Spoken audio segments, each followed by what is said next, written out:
Hello guys, welcome to teach me study. कुछ बच्चे तो ऐसे हैं जिनको पता है कि हमारी जो राजस्थान की बुक्स हैं उनकी जगह से 2020 और 2021 के सेशन से एनसीईआरटी की बुक्स भी साथ में लगने लगी है। लेकिन कुछ बच्चों को ये बातें नहीं पता, तो मैं आपको बता देती हूँ कि अब सिक्स्थ, सेवन्थ और एट्थ तीनों में चार चार बुक्स लगने लग गई है, जिसमें से एक बुक सिर्फ राजस्थान की है जो कि हमारा राजस्थान के नाम से है। बाकी तीनों बुक के हैं वो एनसीईआरटी की हैं। तो हम आरबीएससी के साथ साथ एनसीईआरटी भी पढ़ने वाले हैं। तो अब एनसीईआरटी के सिक्स्थ क्लास का हम फर्स्ट चैप्टर पढ़ेंगे, जिसका नाम है क्या, कब, कहाँ और कैसे। सबसे पहले दिया हुआ है रसीदा का सवाल। रसीदा बैठी अखबार पढ़ रही थी। अचानक उसकी निगाहें एक सुर्खी पर पड़ी। 100 साल पहले। वह सोचने लगी कि यह कोई कैसे जान सकता है कि इतने वर्षों पहले क्या हुआ था। कैसे पता लगाएं? यह जानने के लिए कि कल क्या हुआ था तुम रेडियो सुन सकते हो, टेलीविज़न देख सकते हो या फिर अखबार पढ़ सकते हो। साथ ही यह जानने के लिए कि पिछले साल क्या हुआ था तुम किसी ऐसे व्यक्ति से बात कर सकते हो जिसे उस समय की स्मृति हो, लेकिन बहुत पहले क्या हुआ था यह कैसे जाना जा सकता है। अतीत के बारे में हम क्या जान सकते हैं? अतीत के बारे में बहुत कुछ जाना जा सकता है, जैसे लोग क्या खाते थे, कैसे कपड़े पहनते थे, किस तरह के घरों में रहते थे। हम आखेटकों यानी शिकारियों, पशुपालकों, कृषकों, शासकों, व्यापारियों, पुरोहितों, शिल्पकारों, कलाकारों, संगीतकारों, फिर वैज्ञानिकों के जीवन के बारे में जानकारियाँ हासिल कर सकते हैं। यही नहीं, हम यह भी पता लगा सकते हैं कि उस समय बच्चे कौन कौन से खेल खेलते थे, कौन सी कहानियाँ सुना करते थे और कौन से नाटक देखा करते थे या फिर कौन कौन से गीत गाते थे। तो फ्रेंड्स, ये वीडियो एंड तक देखना, क्योंकि इसके मैं आपको बताऊंगी कि कौन कौन से आपके नोट्स के लिए इम्पोर्टेंट है लाइनें आगे हैं। लोग कहाँ रहते थे। मानचित्र फर्स्ट, पृष्ठ संख्या 2 में नर्मदा नदी का पता लगाओ। कई लाख वर्ष पहले से लोग इस नदी के तट पर रह रहे थे। यहाँ रहने वाले आरंभिक लोगों में से कुछ कुशल संग्राहक थे जो आसपास के जंगलों की विशाल संपदा से परिचित थे। सबसे और अपने भोजन के लिए वे जड़ों, फलों, जंगल के अन्य उत्पादों का यहीं से ही संग्रह किया करते थे। वे जानवरों का आखेट यानी शिकार करते थे। तो वे सबसे पहले मानव को क्या कहा गया? संग्राहक कहा गया। और वो क्या करते थे? वो जंगलों में रहते थे, घुमंतू उनका जीवन होता था और वो जड़ों, फलों और जंगल से उत्पादों को जो संग्रह किया करते थे, फिर उनको खाया करते या फिर सिक्के जो शिकार करके वो खाते थे। ठीक है, उसके बाद देखते हैं इसमें आगे दिया हुआ है, अब तुम उत्तर पश्चिम की सुलेमान और किथर की पहाड़ियों का पता लगाओ। इसी क्षेत्र में कुछ ऐसे स्थान हैं जहां लगभग 8000 वर्ष पूर्व स्त्री पुरुषों ने सबसे पहले गेहूं और जौ जैसी फसलों को उपजाना प्रारंभ किया था और उन्होंने भेड़, बकरी, गाय, बैल जैसे पशु को पालतू बनाना शुरू किया था। ये लोग गांवों में रहते थे। उत्तर पूर्व के में गारो, मध्य भारत में विंध्य पहाड़ियों का पता लगाओ। ये कुछ अन्य क्षेत्र थे जहां पर कृषि का विकास हुआ। जहां सबसे पहले चावल उपजाया गया वे स्थान विंध्य के उत्तर में स्थित थे। तो इसमें सबसे पहले यहाँ पे दिया कि सुलेमान और किथर पहाड़ियों का पता लगाना है। तो ये सुलेमान और किथर पहाड़ियाँ यहाँ पे हैं। और इसके बाद इसने दिया है कि नर्मदा नदी का पता लगाओ, जो पिछले पिछले पेज में दिया होता। तो हमारी नर्मदा नदी है वो यहाँ पे है, ये रही नर्मदा नदी यहाँ पे है। गारो पहाड़ियाँ यहाँ पे है और मध्य भारत में ये विंध्यन पहाड़ियाँ यहाँ पे है। तो बता देती हूँ कि इनमें से कौन कौन सी लाइनें इंपॉर्टेंट है आपके नोट्स के लिए। तो सबसे पहले आप लिखोगे ये जो यहाँ पे दिया हुआ है, ये 8000 वर्ष पूर्व स्त्री पुरुषों ने सबसे पहले कौन से गेहूं और जौ जैसी फसलों का आरंभ हुआ था ये, और उन्होंने भेड़, बकरी, गाय को पालतू बनाना स्टार्ट कर दिया। लेकिन सबसे पहले कुत्ते को पालतू बनाया गया था। उत्तर पूर्व में जो गारो और मध्य भारत में जो विंध्य पहाड़ियाँ हैं उसमें क्या हुआ था, यहाँ पे कृषि का विकास हुआ था। कृषि का विकास हुआ था। विंध्य पहाड़ियाँ के आसपास का किसका उपजाया गया था? चावल को उपजाया गया था। ये इसमें ये डायग्राम दिया हुआ है, इस डायग्राम को आपको अच्छे से याद करना है। इसमें जैसे कि स्टार्टिंग में तो आप देखोगे जो ऊपर पूछा हुआ था, सुलेमान और किथर की पहाड़ियाँ यहाँ पे है, गारो पहाड़ियाँ यहाँ पे है, विंध्य पहाड़ियाँ यहाँ पे है, नर्मदा नदी यहाँ पे है। उसके बाद ये यहाँ पे कौन सी है? महानदी है। फिर है गोदावरी, फिर है कृष्णा, फिर है तुंगभद्रा, फिर है चेनार और फिर है कावेरी ये जैसे कि उत्तर से दक्षिण की नदियों का क्रम पूछ लिया जाता है और कभी कभी दक्षिण से उत्तर की नदियों का क्रम पूछ लिया जाता है, तो आपको इसको ध्यान में रखोगे। आगे दिया हुआ है इसमें मानचित्र पर सिंधु व इसकी सहायक नदियों का पता लगाने का प्रयास करो। सहायक नदियां उन्हें कहते हैं जो एक बड़ी नदी में मिल जाती है, जैसे कि ये नदी है सिंधु नदी है, जैसे कि यहाँ पे तो ये सिंधु नदी के अंदर झेलम, चेनाब, रावी, सतलज और व्यास, ये 5 इसकी नदियां आके मिलती हैं और इन नदियों को क्या कहा जाता है, सहायक नदियां।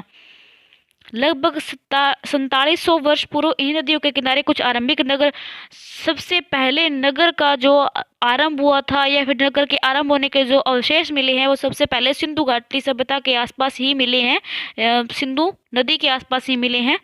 इनकी सहायक नदियों के किनारे समुद्र तटवर्ती इलाकों में नगरों का विकास हुआ लगभग 2500 वर्ष पूर्व। ये लाइन्स इंपॉर्टेंट है, ये आप नोट्स में लिखोगे, ये दोनों लाइनें। उसके बाद है गंगा व इसकी सहायक नदी सोन का पता लगाओ। जो गंगा नदी है, अगर आप वो उस मैप को अच्छे से याद कर लोगे तो आपको अच्छे से पता चल जाएगा। गंगा नदी हो गई, गंगा के अंदर जो सोन नदी है वो आके मिलती है और चंबल नदी आके मिलती है और यमुना मिलती है, इसे निकलती है, ये मतलब आके इस गंगा में ही मिलती है। तो सोन नदी इसकी गंगा की सहायक नदी है। गंगा के दक्षिण में इन नदियों के आसपास के क्षेत्र प्राचीन काल में मगध कहलाता था। वर्तमान का जो बिहार और उत्तर प्रदेश है वो मगध कहलाता था प्राचीन काल में। मगध एक बहुत ही विशाल साम्राज्य बन चुका था और देश के अन्य हिस्सों में ऐसे राज्यों की स्थापना की गई थी।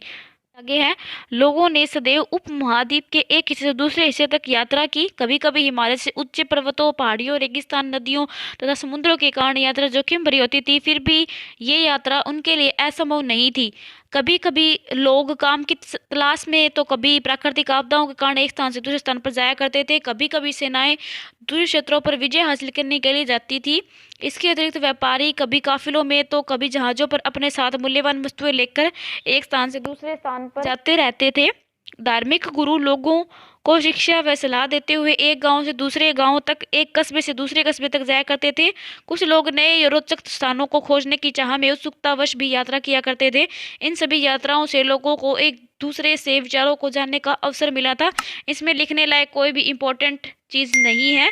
वो है मानचित्र फर्स्ट, दक्षिणी एशिया, आधुनिक भारत, पाकिस्तान, बांग्लादेश, नेपाल, भूटान, श्रीलंका और अफगानिस्तान, ईरान, चीन, म्यांमार आदि पड़ोसी देशों को दर्शाता है। दक्षिणी एशिया एक महाद्वीप से छोटा है लेकिन विशालता व बाकी एशिया से समुद्रों, पहाड़ियों, पर्वतों से बंटे होने के कारण इसे प्राय उपमहाद्वीप कहा जाता है। तो हमारे जो भारत है, भारत को क्या कहा जाता है, एक उपमहाद्वीप कहा जाता है, उप महाद्वीप कहा जाता है।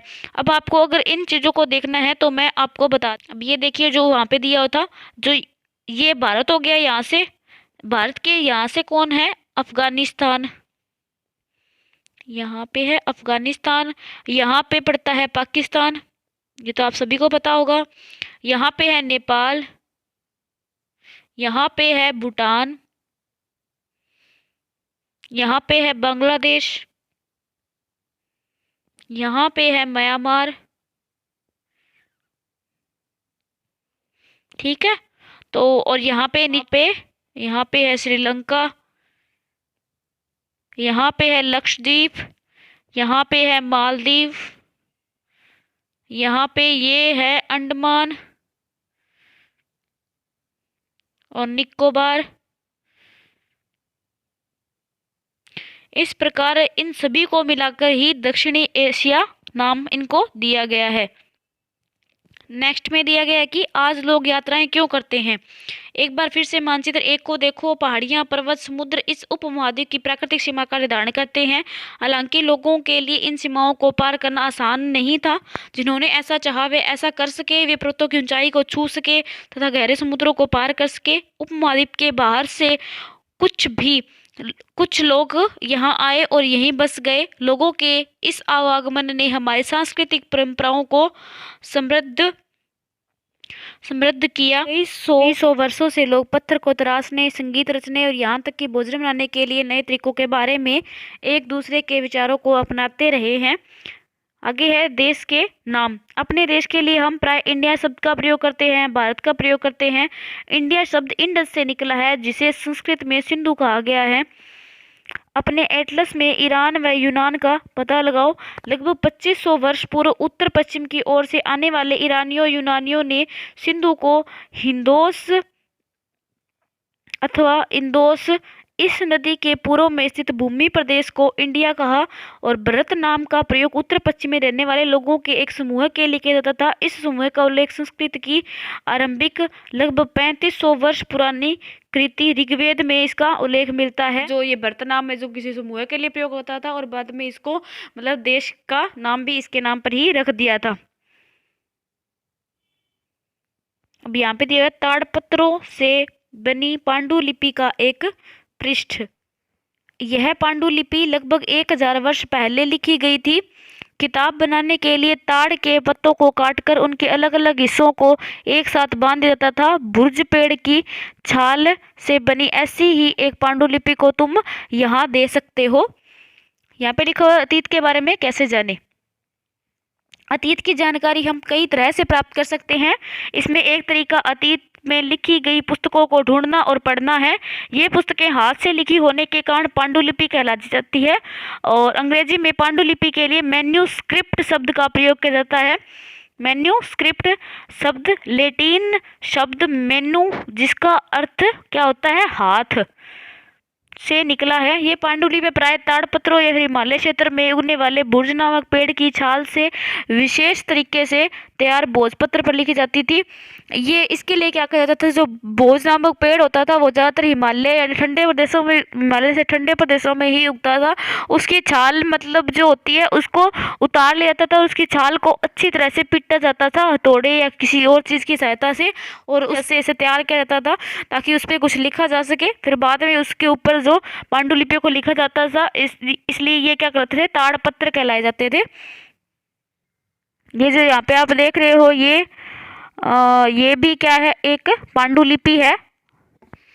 नेक्स्ट दिया हुआ है कि इतने वर्षों में इनमें से कई पांडुलिपियों को कीड़ों ने खा लिया तथा कुछ नष्ट कर दी गई। फिर भी ऐसी कई पांडुलिपियां आज भी उपलब्ध है। प्राय ये पांडुलिपियां मंदिरों विहारों में प्राप्त होती है। इन पुस्तकों में धार्मिक मान्यताओं व व्यवहारों, राजाओं के जीवन, औषधियों तथा विज्ञान आदि सभी प्रकार के विषयों की चर्चा मिलती है। इनके अतिरिक्त हमारे यहाँ महाकाव्य, कविताएं और तथा नाटक भी है। इनमें से कई संस्कृत में लिखे हुए मिलते हैं तथा जबकि अन्य प्राकृत और तमिल भाषा में है। प्राकृत भाषा का प्रयोग आम लोग करते थे। तो फ्रेंड्स मैं आपको सिर्फ इम्पोर्टेंट्स जो लाइन होगी सिर्फ वो ही लिखवाऊंगी, एक्स्ट्रा चीज़ कोई भी नहीं लिखवाऊंगी मैं आपको। तो इसमें आप जो ये इतना मैटर है इसमें वैसे कोई इंपॉर्टेंट चीज़ नहीं है, लेकिन आपको ये बात ध्यान होनी चाहिए कि उस समय की जो आम लोगों की भाषा थी वो प्राकृत थी। इसलिए अधिकतर ग्रंथ पहले तो ज़्यादातर प्राकृत भाषा में लिखे गए थे और धीरे धीरे इन ग्रंथों को जो संस्कृत में भी लिखा गया था बाद में, क्योंकि प्राकृत समझने वालों की संख्या बहुत अधिक थी और जो संस्कृत है वो सिर्फ धनी वर्ग के लोग या अमीर लोग ही बोलते थे। लेकिन धीरे धीरे ये आम प्रचलन की भाषा प्राकृत के अलावा ये संस्कृत भी हो गई थी, इसलिए कुछ ग्रंथों को संस्कृत में भी बाद में लिखा गया और कुछ जो प्राकृत में पहले लिखे गए थे उनको ही संस्कृत में बाद में कन्वर्ट किया गया था। तो आगे देखिए, हम अभिलेखों का भी अध्ययन कर सकते हैं। ऐसे लेख पत्थर और धातु जैसे पेशाकृत कठोर, ये यहाँ पे क्या इंपॉर्टेंट है कि जो कभी कभी ऐसा होता है कि बच्चे कन्फ्यूज होते हैं कि अभिलेख और शिलालेख में क्या क्या अंतर है। तो जो शिलालेख है वो तो बड़े बड़ी शिलाओं के ऊपर लिखे जाते हैं, जो बड़ी बड़ी शिलाओं के ऊपर लिखे जाते हैं। अभिलेख क्या है, जो पत्थर होते हैं, पत्थर और जो कठोर धातुएं होती हैं उनके ऊपर लिखे जाते हैं, कठोर धातुओं पे लिखे जाते हैं। कभी कभी शासक व अन्य लोग अपने आदेशों को इस तरह से उत्कीर्ण करवाते थे ताकि लोग उन्हें देख सके, पढ़ सके। इसका मतलब क्या है कि कुछ राजा ऐसे थे जो उन विजयों का उल्लेख करवाते थे कि उन्होंने कौन कौन सी विजय हासिल की है, किस पे हासिल की है। कुछ अन्य प्रकार के विलेख मिलते हैं जिनमें राजाओं व रानियों सहित अन्य स्त्री पुरुषों ने भी अपने कार्यों का विवरण उत्कीर्ण करवाया है। उदाहरण के लिए प्राय शासक लड़ाइयों में अर्जित विजयों का लेखा जोखा करवाते थे। क्या तुम बता सकती हो कि कठोर सतह पर लेख लिखवाने की क्या लाभ थे, ऐसा करवाने में क्या क्या कठिनाई आती होगी। लगभग 2250 वर्ष पुराना यह अभिलेख वर्तमान अफगानिस्तान के कंधार से प्राप्त हुआ है। यह अभिलेख अशोक नामक शासक के आदेश पर उत्कीर्ण करवाया गया था। इस शासक के विषय में तुम अध्याय 8 में पढ़ोगे।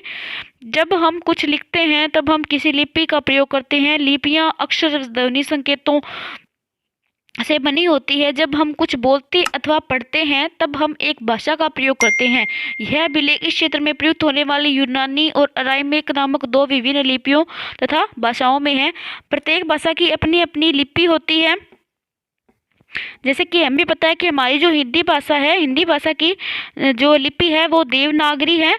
तो हम इस देवनागरी लिपि का हमें ज्ञान है, इसीलिए हम हिंदी भाषा को पढ़ पाते हैं। इसी प्रकार उस समय प्रचलन में प्राकृत भाषा थी और पाली भी भाषा थी और संस्कृत भी थी। संस्कृत उस समय प्रचलन में कम थी। तो जो अशोक नामक एक शासक था उसके अभिलेख है वो ज़्यादातर अरामीक और ब्राह्मी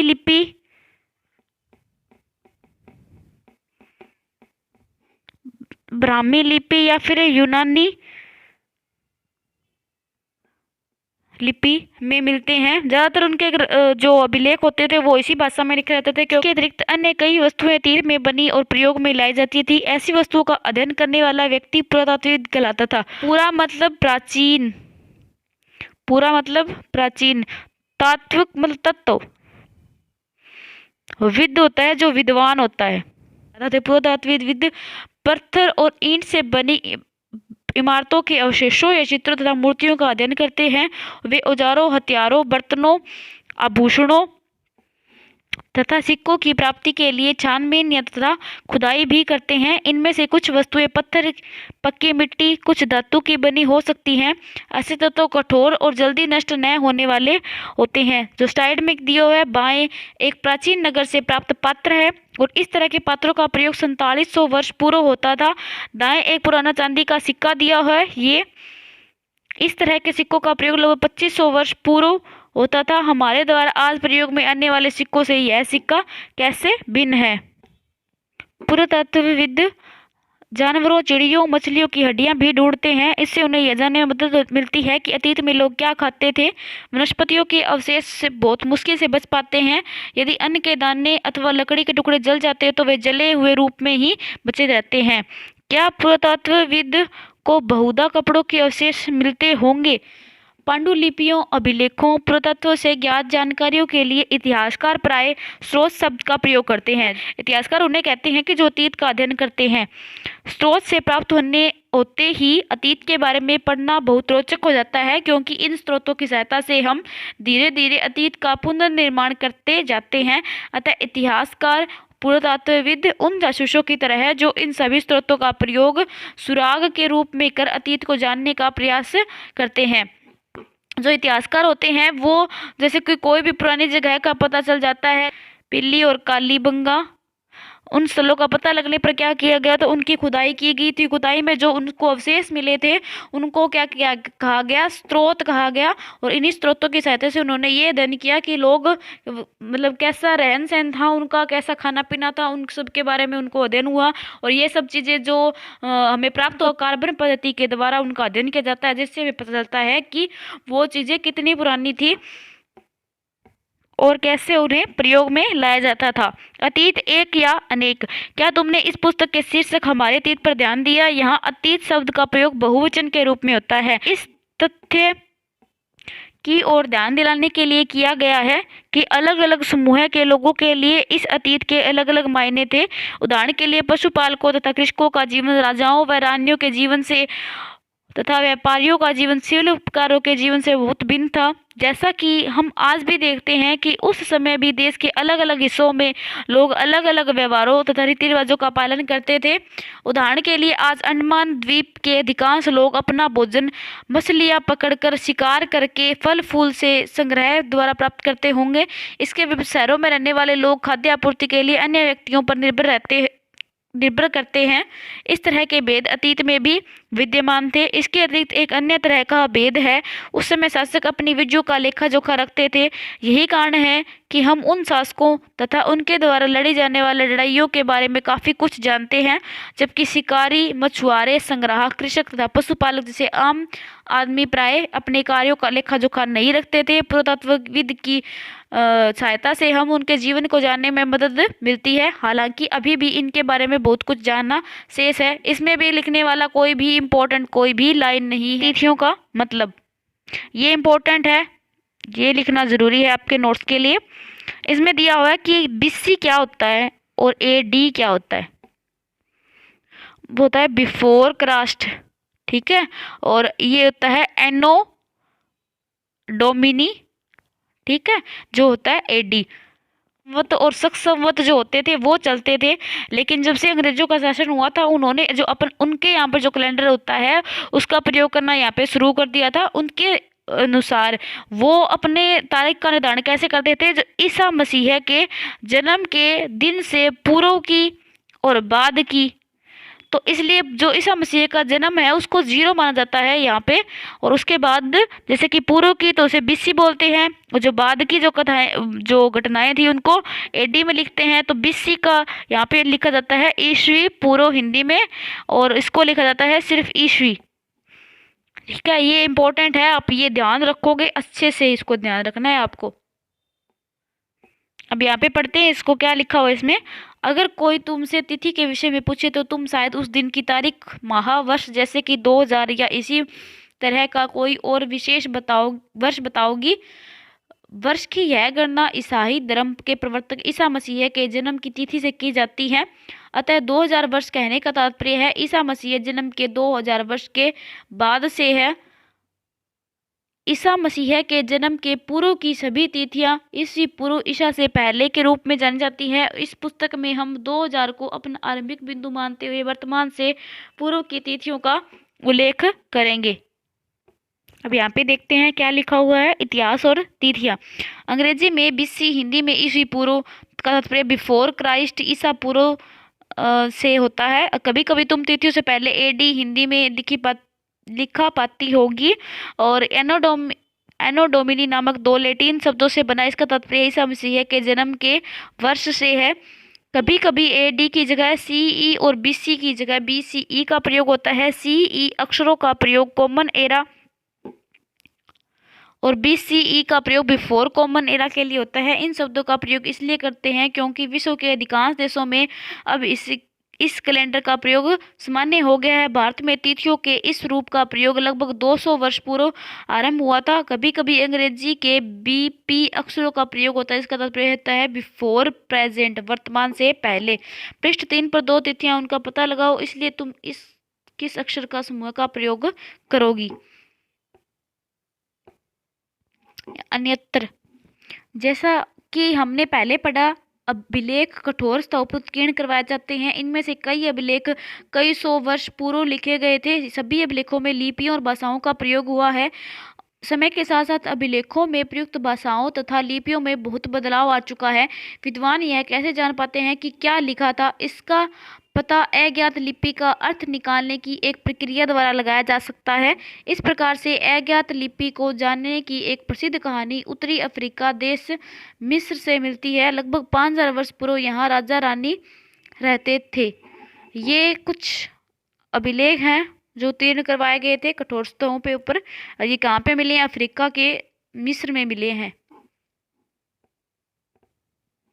मिस्र के उत्तरी तट पर रोसेटा नाम का एक कस्बा है। यहाँ से एक ऐसा उत्कीर्णित पत्थर मिला है जिस पर एक ही लेख 3 भिन्न भिन्न भाषाओं तथा लिपियों यूनानी मिस्री लिपि के 2 प्रकारों में है।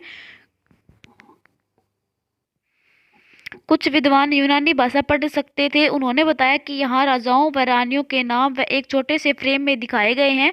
इसे कारतूस कहा जाता है। इसके बाद विद्वानों ने यूनानी मिस्री संकेतों को अगल बगल रखते हुए मिस्री अक्षरों की समानार्थक ध्वनियों की पहचान की। जैसा कि तुम देख सकते हो, यहाँ एल अक्षर के लिए शेर और ए अक्षर के लिए चिड़िया के चित्र बने हैं। एक बार जब उन्होंने यह जान लिया कि विभिन्न अक्षर किन के लिए प्रयुक्त हुए हैं तो वे आसानी से अन्य अभिलेखों को भी पढ़ सके। का आरंभ कब से हुआ था, ये इंपॉर्टेंट है, ये नोट्स के लिए है आपके, आप नोट्स में लिखना है आपको ये। कृषि का प्रारंभ कब हुआ था? 8000 वर्ष पूर्व। सिंधु सभ्यता से प्रथम नगर के साक्ष्य 4700 वर्ष पूर्व मिले थे। गंगा घाटी के नगर मगध का बड़ा राज्य 2500 वर्ष पूर्व मिला था। वर्तमान लगभग 2000 वर्ष पूर्व, वर्तमान है उसका लगभग 2000 वर्ष पूर्व से है। तो इनका मिलान करते हैं। जैसे कि नर्मदा घाटी, लोगों की शिकारी होने के अवशेष मिले हैं। मगध क्या था? बड़ा साम्राज्य था। गारो पहाड़ियां हैं, उनमें क्या मिला था? आरंभिक कृषि के साक्ष्य मिले थे। सिंधु व इसकी सहायक नदियां क्या मिला था? प्रथम नगर के साक्ष्य मिले थे। और गंगा घाटी में लगभग 2500 वर्ष पूर्व के नगर मिले थे। पांडुलिपि अभिलेखों में एक प्रमुख अंतर बताओ। पांडुलिपियां क्या होती थी? जो ताड़पत्र यानी कि भूर्ज वृक्ष के तैयार की जाती थी। और अभिलेख कौन से होते थे? जो पत्थर या फिर कठोर धातुओं के ऊपर अंकित किए जाते थे। आज के लिए बस इतना ही। नेक्स्ट चैप्टर हम नेक्स्ट वीडियो में पढ़ेंगे।